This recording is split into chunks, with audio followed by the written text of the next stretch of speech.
There is a moment, quiet, piercing, irreversible, when a person stops hoping the world will understand them. It's not dramatic. There's no audience, no applause, just silence, the kind that settles in your bones when you realize no one is coming to fix it. No one is staying up at night thinking about your pain. And in that silence, something ancient wakes up. A kind of strength that doesn't beg, doesn't explain, and doesn't need to be seen. That's the moment you stop performing and start becoming. Because the world may be indifferent, but you don't have to be powerless. The Stoics understood this long before us. They believed power begins when expectations die, and in that death your real life begins. If you're someone who's ready to stop chasing validation and start cultivating inner power, consider subscribing as a quiet vow to yourself, a step toward a life rooted in discipline, clarity, and self-respect. Because here, we don't chase the world's applause. We build what the world can't ignore. Most people carry a quiet fantasy that their suffering is visible, that if they just hurt enough, someone will step in, that maybe if they just word it right, someone will understand. It's a soft hope, often unspoken, built deep into the way we're raised. If I'm in pain, the world will care. But then life happens, pain is ignored, tears go unnoticed, the phone stays silent, and that's when something shifts. You begin to see the illusion for what it really is, not a reflection of your worth, but a reflection of how consumed people are by their own chaos. Everyone is battling something you'll never fully see, just like they'll never fully see yours. And if you build your identity on being seen, you will spend your life feeling invisible. That quiet ache of being overlooked, that's not cruelty, that's reality. And if you look closely, it might be trying to teach you something important. When we're young, we believe that pain deserves recognition. We think that if we suffer, someone owes us comfort. But the truth is, life doesn't hand out medals for endurance. It doesn't send angels when you're on your knees. It just moves on. People go about their lives, friends forget, strangers scroll, not out of malice, but because they're drowning in their own problems. That might sound harsh, but harsh doesn't mean untrue. And here's the strange twist.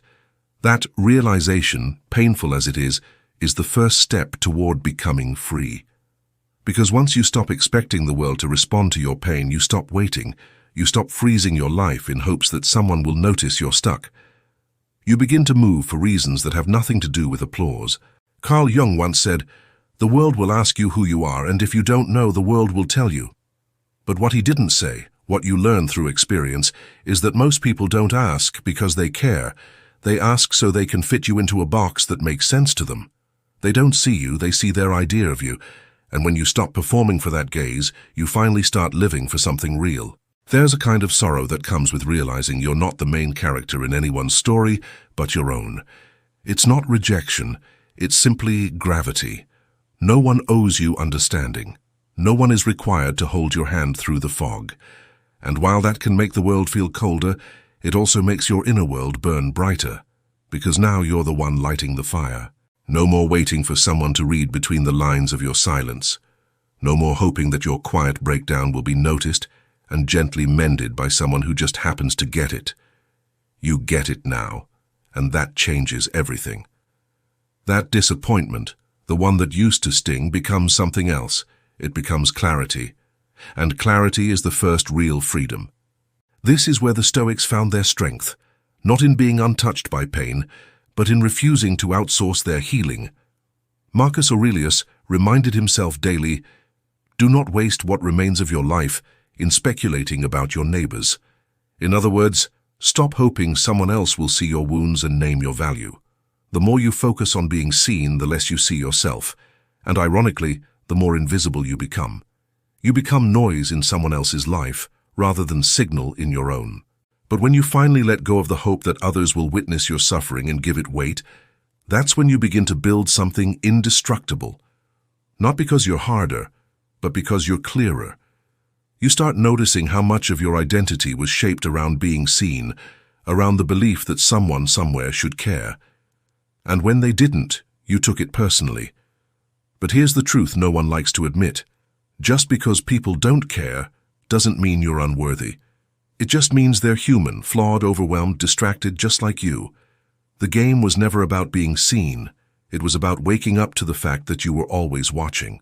You've been the one living inside your mind this whole time. You've been the only witness to the full weight of your thoughts. That's not a curse, that's a gift, because it means you are the one with the power to change your narrative. Not them, you. There's power in being unseen. There's clarity in walking without needing an audience. Epictetus said, "Don't explain your philosophy, embody it." And that's what happens when you stop hoping to be seen. You start becoming, not for attention, not for recognition, but because something inside you refuses to stay small. The pain that once felt unbearable becomes your blueprint. The silence that once haunted you becomes your teacher. The solitude that once scared you becomes your home. And when that shift happens, you no longer need to broadcast your wounds. You just carry them differently. Not as a burden, but as proof that you kept going. So maybe being overlooked wasn't the tragedy you thought it was. Maybe it was the beginning, the slow, quiet death of illusion, and the birth of something real, something solid, something that no longer seeks validation, because it's too busy building something permanent. You don't need to be seen to become something great. You need to see yourself clearly, honestly, without decoration. That's where everything changes. That's where your real life begins. When no one listens, something unexpected happens. You start listening to yourself, not the surface voice, the one that echoes what others expect from you, but the quieter one underneath, the one you've ignored because it wasn't loud enough to compete with the noise of the world. But in the absence of applause, silence grows roots. You begin to hear your own thoughts more clearly, not as background noise, but as guidance. It's strange at first, uncomfortable even. You're used to checking your reflection in the eyes of others. But when those eyes turn away, you learn to see yourself from the inside. And that's when something shifts. You begin to move differently, not because someone told you to, not because someone believed in you, but because you decided to show up.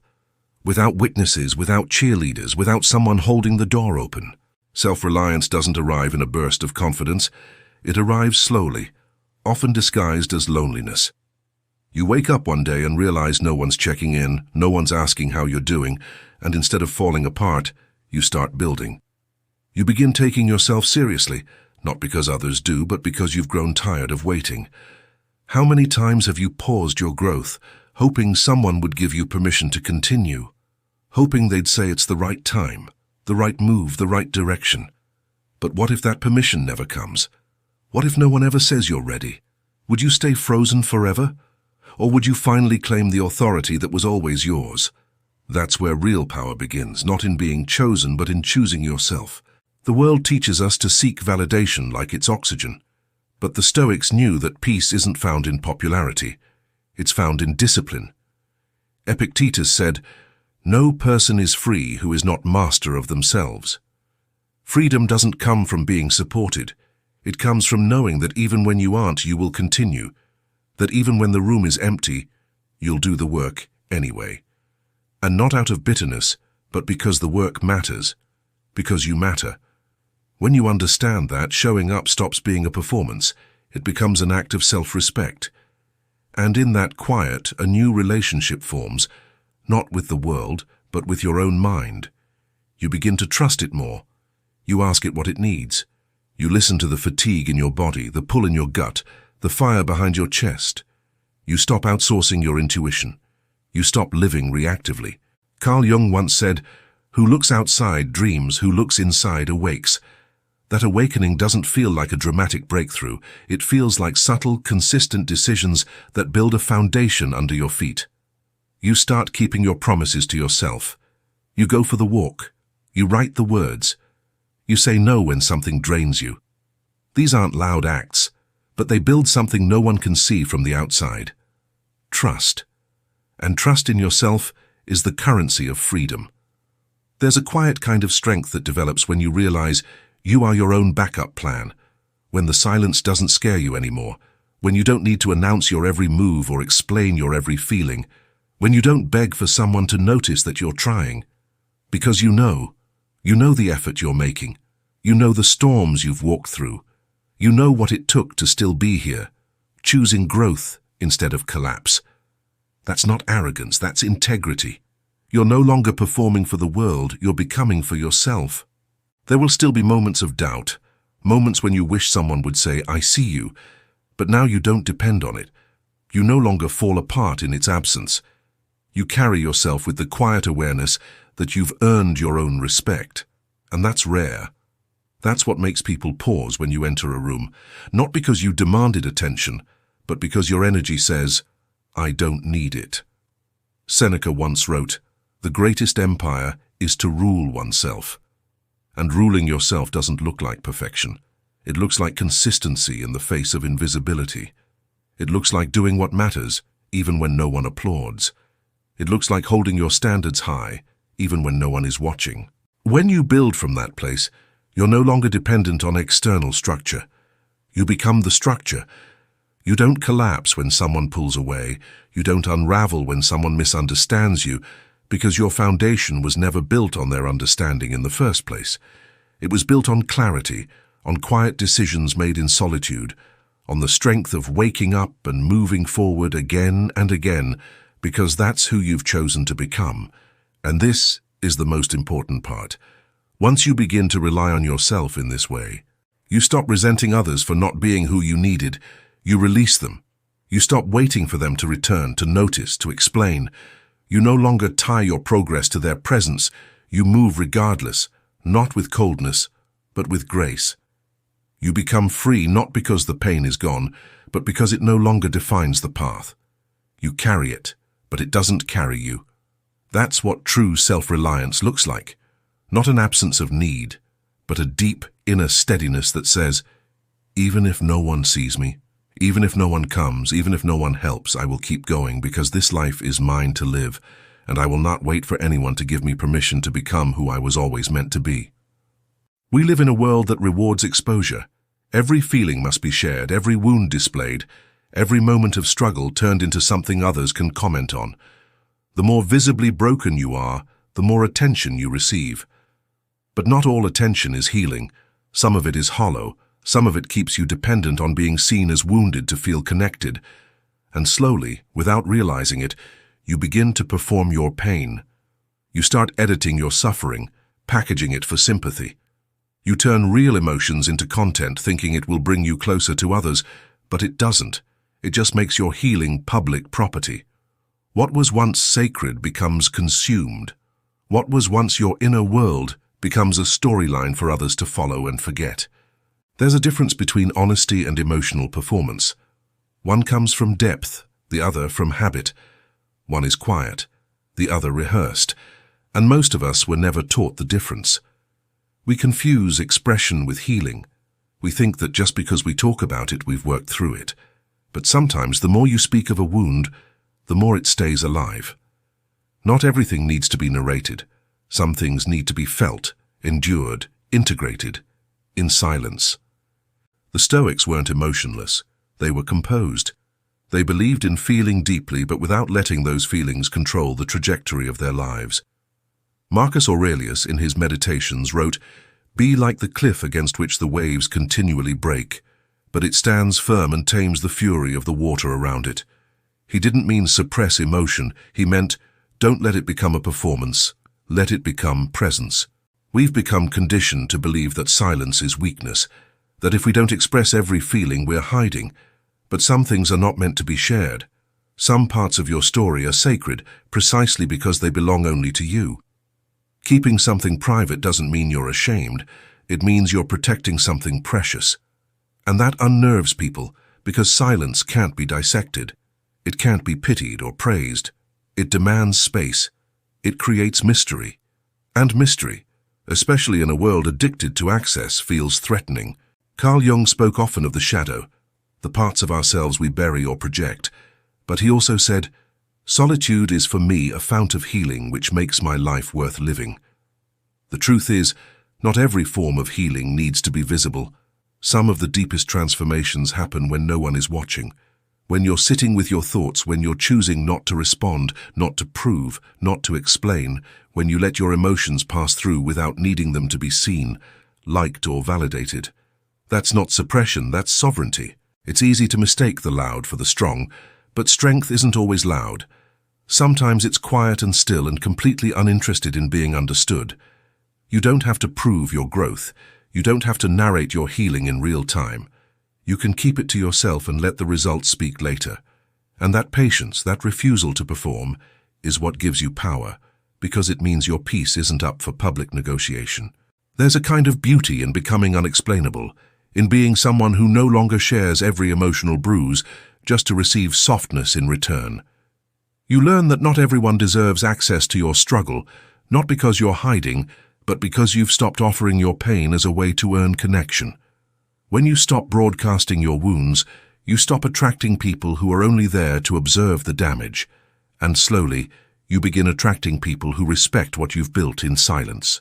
Seneca said, "No man is more unhappy than he who never faces adversity, for he is not permitted to prove himself." But once you've faced adversity and grown from it, you don't need to display the scars to justify your strength. You don't need to keep reopening wounds to remind others of what you've endured. You've proven it to yourself. That's enough. The moment you realize your emotions are not a currency for attention, you stop spending them so carelessly. You start guarding your inner life like something rare, because it is. And in that guarding, you find clarity. You start to realize how much energy was spent explaining what didn't need to be explained. You feel how much power was lost in asking to be understood by people who didn't have the depth to understand themselves. You watch how the crowd celebrates vulnerability, but forgets to mention that real vulnerability isn't exposure. It's discernment. It's knowing when to speak and when to remain silent. It's choosing who gets to see the real you and who only gets the surface. You don't need the world to validate your emotions for them to matter. You don't need to turn your pain into art just to justify why it hurts. You can hold that pain quietly. You can heal without display. You can grieve without an audience. And when you do, something incredible happens. You stop fearing the silence. You begin to feel at home inside it, because it no longer feels like abandonment. It feels like return, a return to yourself, a return to what's real. There's nothing wrong with expressing emotion, but when expression becomes a performance, it robs you of your power. Sovereignty begins the moment you choose presence over performance, the moment you stop explaining yourself to feel safe, the moment you realize your peace isn't fragile, it's forged in solitude. And when others can no longer predict you through your emotional patterns, they start to respect the depth they can't access, not because you became colder, but because you became wiser. You don't owe anyone a front row seat to your healing, and you don't need to bleed in public to prove you're human. Some things are meant to be held close. Some truths are meant to be whispered only to yourself. That's not hiding. That's maturity. And in a world that glorifies noise, that kind of quiet becomes its own form of rebellion, its own form of freedom. Rejection feels personal because it touches something primal in us, the need to belong, to be seen, to be accepted as we are. But often, what feels like rejection is actually redirection. You weren't dismissed because you lacked value. You were pushed aside because your depth couldn't be digested by shallow eyes. Your silence was mistaken for absence, your self-containment for coldness. You were misunderstood, not because you failed to express, but because you carry a frequency most people aren't tuned to. That doesn't make you wrong, it makes you rare. The world, for the most part, doesn't recognize nuance. It celebrates what's easy to label, easy to consume, easy to predict. So when you don't fit into those neat boxes, you become inconvenient. And in a world rushing to categorize, inconvenience is often discarded before it's explored. It's easy to internalize that as a flaw, to think, if I were louder, if I smiled more, if I softened my edges, maybe I'd be accepted. But that's the trap. The belief that your value lies in being legible to others. You weren't made to shrink into their comprehension. Carl Jung wrote, "The privilege of a lifetime is to become who you truly are, not who others can easily understand, not who fits the mold, but who you are when no one is watching and you've stopped trying to be approved." That kind of authenticity often comes at the cost of comfort. It invites misunderstanding. It requires solitude. But it also creates space for a deeper kind of transformation, one that isn't driven by applause, but by alignment. There comes a point when you stop interpreting rejection as loss and begin to see it as clarity. Every person who overlooks you, every space that doesn't welcome you, every silence that follows your presence. It all reveals something, not about your worth, but about where your energy doesn't belong. That insight is priceless. It saves you years of self-doubt. It teaches you to invest where you're valued, not just tolerated. And once you learn that, you stop chasing explanations. You stop wondering why someone didn't choose you. You realize that not being chosen was the blessing, because it gave you back to yourself. There's a quiet revolution that begins when you stop trying to be understood. You begin to redirect all the energy you used to spend on being seen into actually building something that doesn't need to be explained, something that stands on its own. A body of work, a lifestyle, a discipline. You shift from emotional scarcity, constantly trying to prove your worth, to psychological sovereignty, where your existence is no longer up for debate. That's where your center of gravity moves inward. You're not moved by approval or rattled by dismissal. You become grounded, and grounded people are magnetic, not because they seek attention, but because they carry something stable in a world that spins too fast. People will still misread you. They'll create stories to make sense of your quiet, your ambition, your boundaries. Let them. You're not responsible for correcting every false narrative. Marcus Aurelius said, "The opinion of 10,000 men is of no value if none of them know anything about the subject." You are the subject, and most people don't know you, not really. They see glimpses, fragments. They project, assume, simplify. And while that used to bother you, now you see it for what it is, noise. The moment you let go of the need to correct the noise, your focus sharpens. You get more done. You sleep deeper. You move cleaner. Because now your life is no longer built around being perceived correctly. It's built around being lived truthfully. There's immense peace in that. You stop wasting energy explaining your process, your priorities, your silence. You don't justify why you've gone quiet. You don't explain why you walked away. You don't decode your boundaries. You just live them. Not as a defense, but as a natural extension of self-respect. You become someone who moves with conviction, not commentary. And over time, that creates distance, not between you and others, but between you and the noise that once clouded your mind. Rejection becomes revelation when you realize it didn't shrink you, it sculpted you. It showed you where not to go, who not to become, what not to settle for. Every door that closed clarified the direction. Every silence refined your voice. Every betrayal deepened your discernment. What once felt like exile now feels like space, space to build, space to breathe, space to finally become not someone acceptable, but someone undeniable. And this shift, this movement from wanting to be seen to choosing to become, changes everything. You stop speaking to be heard and start speaking to build. You stop walking into rooms to prove your worth and start walking into rooms already knowing it. You stop asking if you're too much, too quiet, too intense, and start asking if the space is too small for your truth. You stop apologizing for your depth and start protecting it. That's not arrogance, that's arrival. So if you've been overlooked, let it be your initiation. If you've been misunderstood, let it be your turning point. You're not here to explain yourself into someone's comfort. You're here to become someone whose presence rewrites the room. And that begins when you finally understand rejection isn't the end of your worth, it's the beginning of your clarity. People talk about loneliness as if it's something to escape from, as if the absence of others means the absence of worth. But solitude, when chosen with intention, is not isolation, it's transformation. It doesn't shrink you, it burns away everything that doesn't belong. At first it feels like silence, a heavy, echoing silence, where the noise of the world fades and only your own thoughts remain. But slowly, that silence sharpens. It becomes a mirror that doesn't lie. And what you see there in the absence of distraction is not your weakness, it's your foundation. Solitude doesn't destroy you. It reveals what was always there underneath the noise, the craving for approval, the impulse to please, the subtle performances you didn't even know you were giving. Those things begin to melt away in the furnace of being alone, and in their place something harder forms, something real. It's in that stillness that you begin to meet yourself honestly. Not the version of you curated for others, not the identity shaped by expectation or obligation, but the raw material of your mind, your values, your fears. And for many people, that's exactly why solitude is so terrifying. Because when there's no one left to impress, no one left to chase, you're finally left with the truth. No performance, no edits, just you. And while that might feel like loss at first, it's actually the beginning of freedom. Epictetus wrote, "It's not things that disturb us, but our judgment of them." In solitude, those judgments become visible.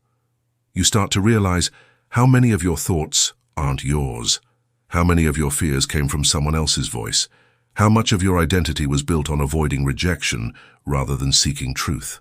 This is where the internal alchemy begins. The discomfort doesn't disappear, but it transforms. What once felt like loneliness starts to feel like privacy. What once felt like exile begins to feel like clarity.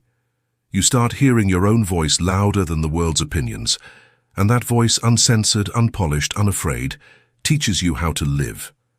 You begin to understand that peace isn't found in a full calendar or a full room. Peace is found in presence, in being able to sit with yourself and not flinch, to feel the weight of your own mind and not run from it. That's not detachment, that's mastery.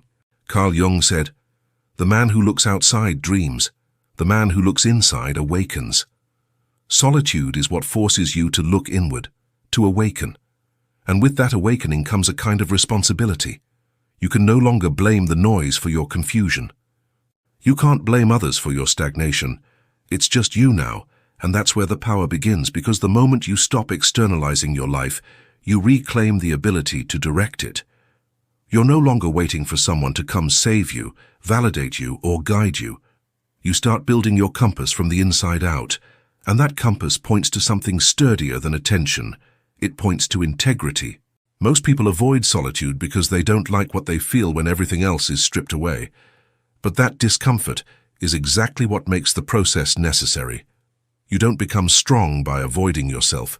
You become strong by confronting what's unhealed, unclear, and uncertain, and doing so without an audience.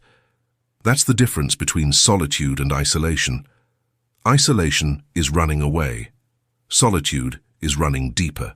And in that deeper place, your resilience is formed, quietly, consistently, without applause.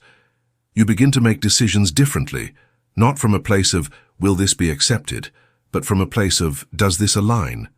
You start trusting your instincts more because you've spent time with them. You've listened long enough to separate intuition from insecurity. And that's a level of self-knowledge that can't be taught. It has to be earned through silence, through space, through the kind of mental stillness that teaches you how to carry your own weight. That kind of clarity doesn't shout, it doesn't announce itself, but others feel it in the way you speak, in the way you move, in the way you don't chase what used to pull you apart. Solitude makes your boundaries sharper. You stop saying yes just to avoid disappointing someone. You stop engaging in conversations that drain your spirit. You learn that no is not unkind, it's honest. And honesty, when cultivated in solitude, becomes a way of living. You don't need to prove anything anymore. You don't need to justify your distance or explain your focus. You simply live it, because you've done the work in silence and now your energy speaks for itself. Seneca once wrote, "We suffer more in imagination than in reality." Solitude helps you see the difference. It pulls you out of imagined disasters, false narratives, and inherited fears. It plants you in what's real, and in that soil, something unshakable grows. A sense of self that doesn't shift with trends, a direction that doesn't wobble when misunderstood, a strength that isn't loud but lasting. When you return to the world after time alone, you come back different. Not distant, but deliberate. Not bitter, but boundaried. You don't speak to be heard. You speak because your words come from stillness, not from noise. You're not easily swayed, not easily shaken, because you know the ground you stand on. You built it yourself, one quiet moment at a time. So no, solitude isn't punishment, it's preparation.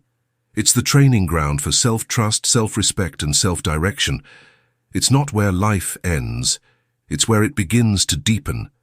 And the person who has learned to walk through their own mind, alone and awake, becomes someone the world can't easily move, because they don't belong to the noise anymore. They belong to themselves.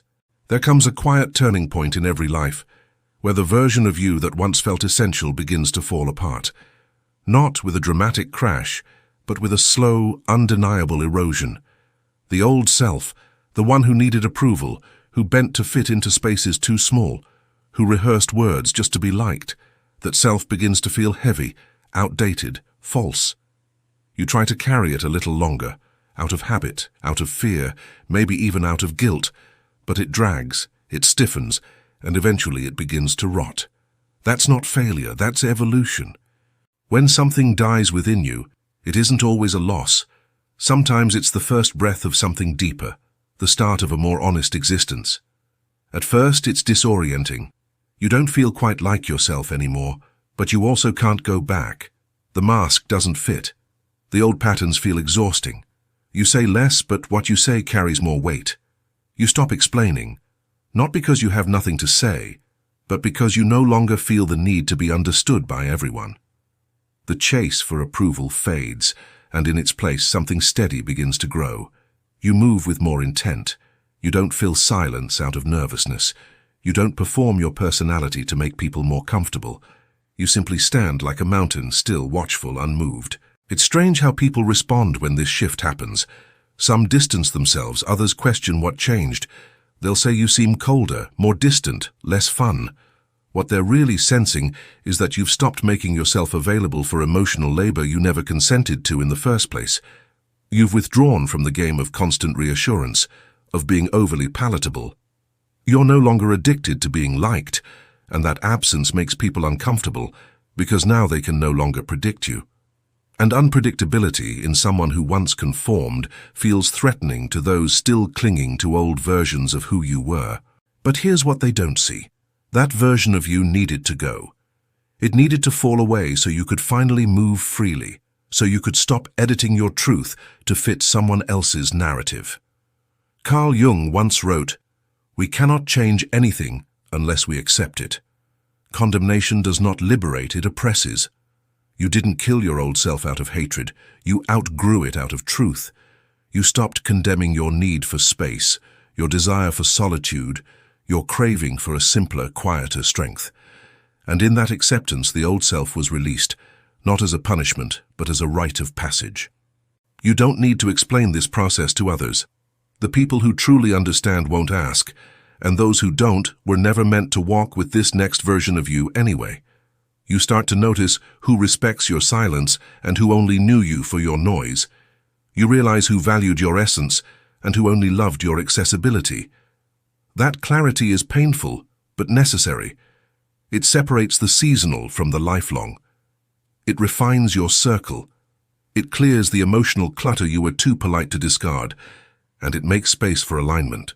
Marcus Aurelius wrote, "The impediment to action advances action. What stands in the way becomes the way." That's what the disappearance of your old self is. It feels like a loss, but it opens a path where you no longer chase connection but attract it by being grounded. A path where you don't need to be known by many to feel known within yourself.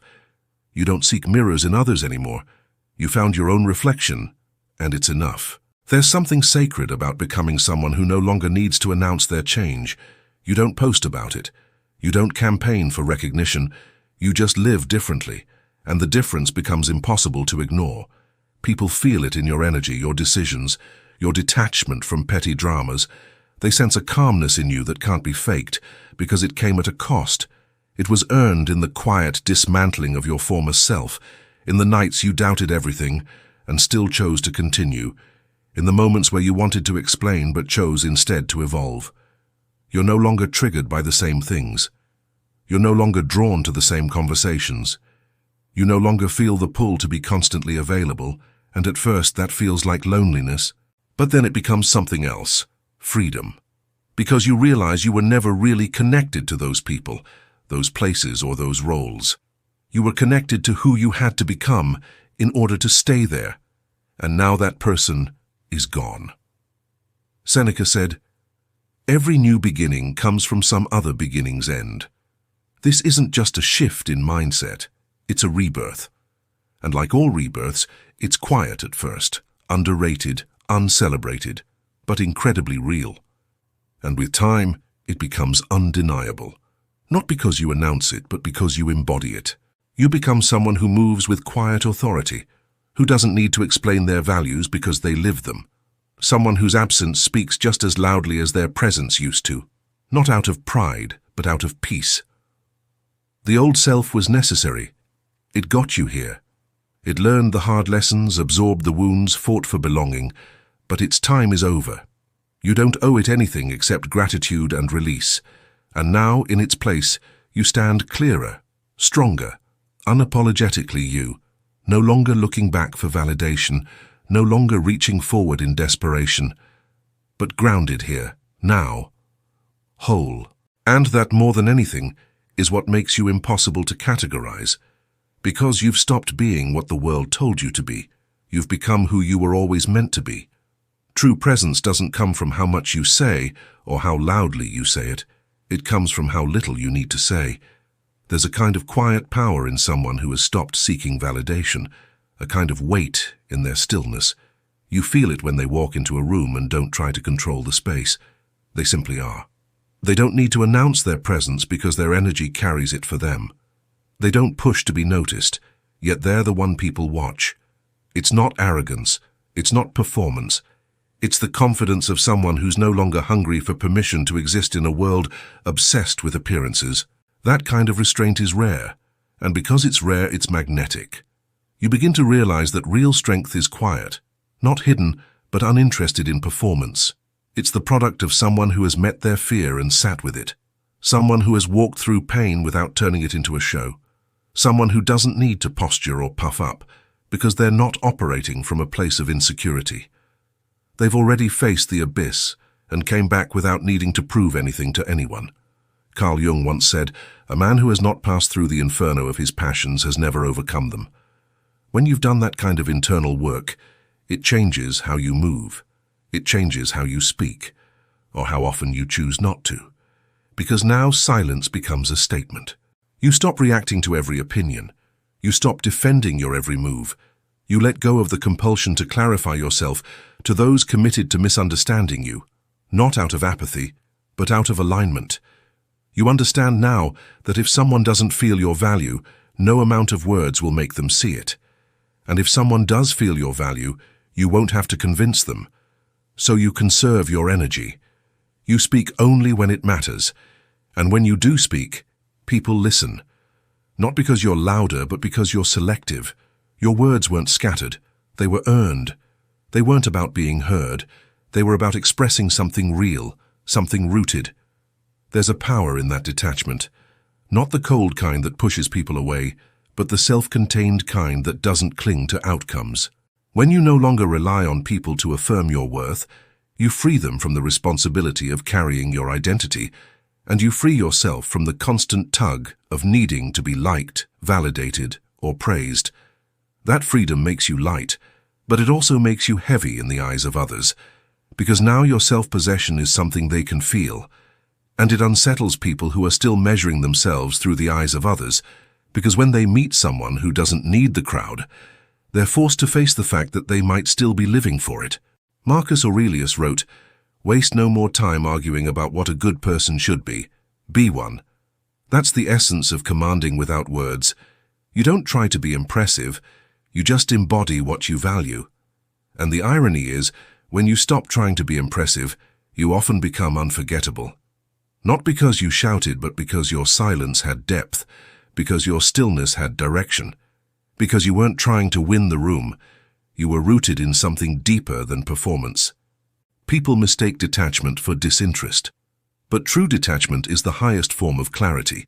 It means you can engage without being absorbed, you can be present without being performative, you can care without clinging.